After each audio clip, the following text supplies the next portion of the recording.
हिमालय पर्वत के उत्तरी भाग में हरे भरे पेड़ों और पर्वतों से घिरे अपने छोटे से आश्रम में मृकंडु और मरुद्वाती नाम के पति पत्नी रहते थे।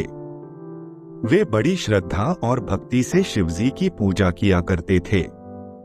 मृकंडु बड़े सवेरे उठकर पास बहते स्वच्छ झरने में स्नान करते तथा सुविकसित सुगंधित पुष्पों को चुनकर आश्रम में ले आते, जहां बड़े प्रेम से मरुद्वाती उन फूलों की माला बनाती। स्वच्छ चमकते पात्र में आश्रम की गाय का दूध दुहती। फिर वह शिवजी की पूजा करने बैठ जाती। उन्हें दूध से नहलाती, मंत्र पढ़ती और श्रद्धा पूर्वक प्रणाम कर माला भेंट करती। इस प्रकार रहते और शिवजी की आराधना करते बहुत समय बीत गया। मृकंडु और मरुद्वाती की आयु बढ़ने लगी, परंतु उन्हें पुत्र का मुख देखना नसीब न हुआ। अंत में हताश होकर दोनों पति पत्नी एक दिन शिवजी का ध्यान करते हुए आश्रम के निकट बैठ गए और बोले, भोलानाथ, अब हम यहाँ से नहीं उठेंगे जब तक तुम हमारी इच्छा पूरी नहीं करोगे। बैठे बैठे उन्हें बहुत समय बीत गया, परंतु उनका दृढ़ संकल्प नहीं टूटा। आखिरकार शिवजी ने उनकी प्रार्थना सुन ली। उनकी तपस्या के आगे उन्हें हार माननी पड़ी। एक दिन बड़े सवेरे जब नित्य कर्म से निवृत्त होकर पति पत्नी ध्यानमग्न बैठे थे, तो अचानक शिवजी प्रकट हुए। भस्मांकित मुस्कुराता चेहरा, नीला कंठ, माथे पर तीसरा नेत्र, हाथ में त्रिशूल, गले में सांपों की माला, सब कुछ ठीक ठाक था। बोले, मांगो क्या मांगते हो? भगवान हमें पुत्र की प्राप्ति हो। वे बोले, अच्छा यह बात है। शिवजी ने हंसकर उत्तर दिया, कहो कैसा पुत्र चाहिए? गुणी परंतु कम आयु वाला अथवा निर्गुण और बहुत दिन जीने वाला? मरुद्वाती ने पति की ओर देखा, फिर कहा, भगवान हमें गुणवान पुत्र चाहिए, चाहे वह कम दिनों तक ही जीवित रहे। तथास्तु कहकर शिवजी मेघ मंडल में बिजली के समान अंतर्धान हो गए। ठीक समय पर मृकंडु दंपति के यहाँ पुत्र उत्पन्न हुआ। नाम रखा गया मार्कंडेय। ठीक ही है, मृकंडु का पुत्र मार्कंडेय ही तो कहलाएगा। मार्कंडेय अभी 5 वर्ष का ही था कि उसके पिता ने उसे शिक्षा देना शुरू किया, बेटा हमेशा सच बोलना, प्रकृति के जीवों से मिलमिलाप से रहना, उन्हें बिना कारण कष्ट मत पहुंचाना, कर्तव्य पथ से कभी न हटना। भगवान शिव की कृपा से हमने तुम्हें पाया है। उनके कहने के अनुसार तुम्हारी आयु अधिक नहीं होगी, परंतु यदि तुम परिश्रम करोगे तो सब गुण तुम में वास करेंगे। माता मरुद्वाती भी नित्य प्रति पुत्र को आश्रम सेवा का कार्य सिखाती, पेड़ पौधों को देखभाल, पृथ्वी से अन्न का उत्पादन, भोजन तैयार करने की कला, आश्रम की सुरक्षा, फिर शिवजी की पूजा जो सर्वोपरि थी। सभी कामों में मार्कंडेय अपनी माता के साथ रहता, उससे सीखता, उसकी सहायता करता। जब वह 12 वर्ष का हुआ तो माता पिता से आज्ञा लेकर दक्षिण दिशा की ओर चल पड़ा। उसकी तीव्र इच्छा थी कि वह ऋषि अगस्त्य को खोजकर उनसे विद्या प्राप्त करे। उन दिनों दक्षिण में अगस्त्य का बहुत नाम था। दूर दूर से लोग आकर उनसे ज्ञान प्राप्त कर रहे थे। सुना जाता था कि वे पशु पक्षियों, भालू बंदरों को भी पढ़ना लिखना सिखा देते थे। दक्षिण पहुंचकर मार्कंडेय ने सबसे पहले एक सुंदर नीले रंग का पत्थर ढूंढा और बड़े प्रेम परिश्रम से उसे चिकना बनाकर शिवलिंग स्थापित किया। फिर वह प्रतिदिन नियम पूर्वक शिवजी की पूजा करने लगा। शिव मंदिर की सफाई, दूध और बेल के पत्तों को लाना, मंदार के पुष्पों, बीजों को ढूंढना, उनकी माला बनाना, फिर स्नान कर सब कुछ शिवजी को अर्पित कर देता, अपने को भी। यह उसका नित्य कर्म बन गया। वह अगस्त्य मुनि की पाठशाला में भी जाता और वहां भी मन लगाकर अपना काम करता। देश विदेश से आए हुए विद्यार्थियों के बीच उसका बड़ा मन लगता। एक बार सप्तऋषि यात्रा करते हुए दक्षिण की ओर आ निकले। मार्कंडेय ने बड़ी श्रद्धा और भक्ति से सप्तर्षियों की सेवा की।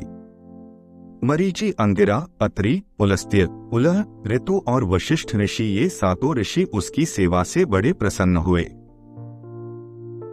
उन्होंने कुछ दिन दक्षिण में ही रहने का निश्चय किया, यद्यपि उनका स्थायी निवास आकाश के उत्तरी भाग में मानसरोवर के ठीक ऊपर ध्रुवतारे के पास है। अंत में वह दिन आ गया जब सप्तर्षियों को वापस लौटना था। एक एक कर सातों ऋषियों ने मार्कंडेय को आशीर्वाद दिया, परंतु जब सबसे अंत में गुरु वरिष्ठ के मुंह से पुत्र दीर्घायु हो ये शब्द निकले तो अचानक उनकी दृष्टि उसके माथे पर पड़ गई।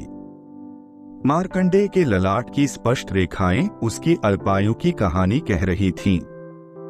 वशिष्ठ ने तुरंत भांप लिया कि इस लड़के की मृत्यु निकट है और मेरा आशीर्वाद व्यर्थ जाएगा। सातों ऋषि बड़ी सोच में पड़ गए। वे मार्कंडेय को सेवाओं से इतने प्रसन्न थे कि किसी प्रकार भी उसकी मृत्यु नहीं चाहते थे। खैर, उस समय वे कुछ भी न बोलकर दौड़े दौड़े ब्रह्मा के पास गए और उनसे बालक को दीर्घायु बनाने की प्रार्थना करने लगे। सप्तर्षियों की बातें सुनकर ब्रह्मा बहुत जोर से हंसे। आप लोग व्यर्थ ही चिंता करते हैं, उन्होंने कहा। यह लड़का तो शिव का उपासक है। शिवजी क्या अपने भक्त को छोड़ देंगे? आप लोग चिंता न करें। शिव का भक्त कभी कष्ट नहीं उठाता। सप्तर्षिगण आश्वस्त होकर अपने घर चले गए। इधर दक्षिण में प्रवास करते और अगस्त्य मुनि से शिक्षा प्राप्त करते 4 वर्ष बीत गए थे। मार्कंडेय 16 वर्ष का हो गया था। श्रव मृत्यु के देवता यम को भी अपने कर्तव्य की याद आई।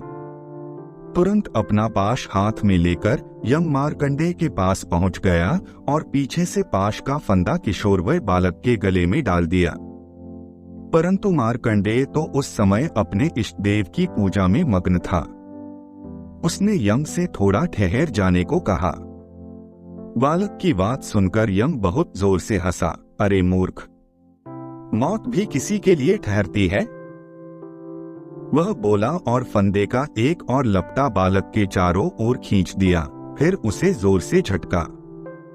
यम की जिद देखकर बालक मार्कंडेय तुरंत शिवलिंग से चिपट गया।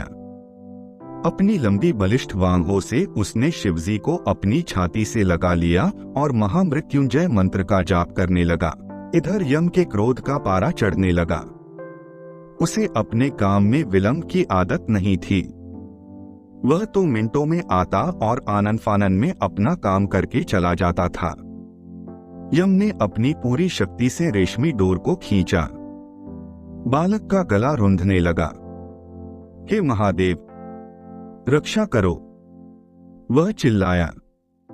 अचानक शिवलिंग उसके हाथ से छूट गया और भगवान शिव प्रकट हुए। उन्होंने यम को जाने का आदेश दिया। फिर भोलेनाथ ने बालक को गोद में बैठाकर प्यार किया और उसे दीर्घायु होने का वरदान दिया। उस दिन मार्कंडेय की आयु 16 वर्ष की थी।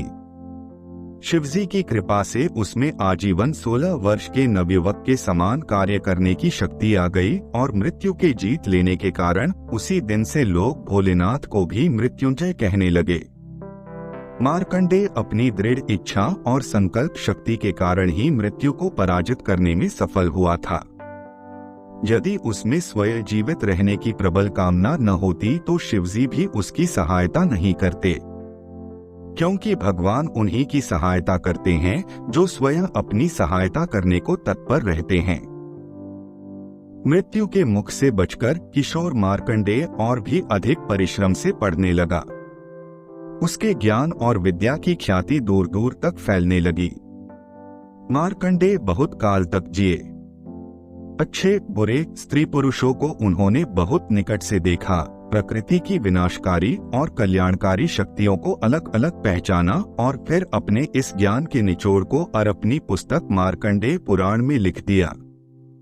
दोस्तों, यदि आपको यह जानकारी पसंद आई हो तो प्लीज वीडियो को लाइक करें, शेयर करें और चैनल को सब्सक्राइब करना न भूलें। धन्यवाद।